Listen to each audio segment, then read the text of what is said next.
Tarts are a great little time-saving recipe because if you've got puff pastry in the freezer, you can make a tart. Gather all the things out of your fridge that you want to go on top, put it on top of your pastry, put it in the oven, and you've got dinner. Today we're doing a 3 cheese and potato one, which will knock your socks off. Now the theory of this little tart can be applied to any other recipe or ingredient list that you want to put together. So the first thing we're going to do is grab our pastry, which I've got 2 cutters, one big one to cut out the size of our tart, and then another one to cut a little score line inside of that. So it gives us a little guide on where we want to fill our tart up to. So don't push it all the way through, just make a nice little score line, and it means that you get a nice crust on the outside of your tart. So you get a good idea there of what I mean. If you're doing square ones, same thing, just about 1 centimetre in from the outside, cut out your little score line or your seam, place them on your baking tray.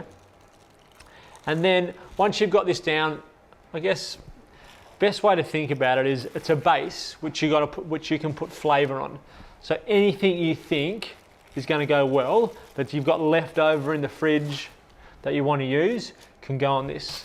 Now you've always got cheese in your fridge, so I'm going to use cheese. So into our bowl, I'm going to put just some tasty cheddar, a little sprinkle of that. I'm going to put some feta, which I'll just crumble up.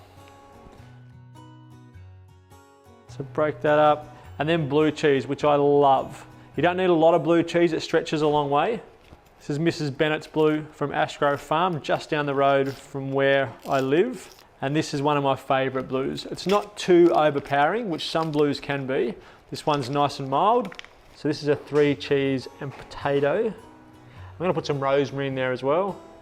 So break up all of our blue, crumble that in.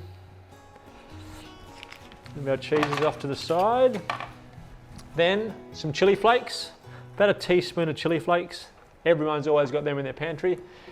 And some rosemary. So just the leaves, run your fingers backwards, just pop some rosemary leaves in there as well. Again, everyone has dried rosemary or fresh rosemary laying around somewhere. Then some potato, which I'm just going to get a mandolin and slice really thinly. So over the top, set my mandolin on a really thin slice so they cook quickly in the oven. I reckon I'll need 2 small potatoes.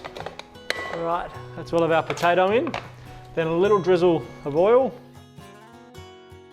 and some salt, good pinch of salt.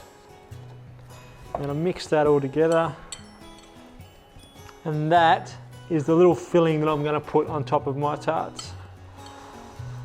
So now it's all mixed together. Just want to grab it and place it in that middle bit of the tart.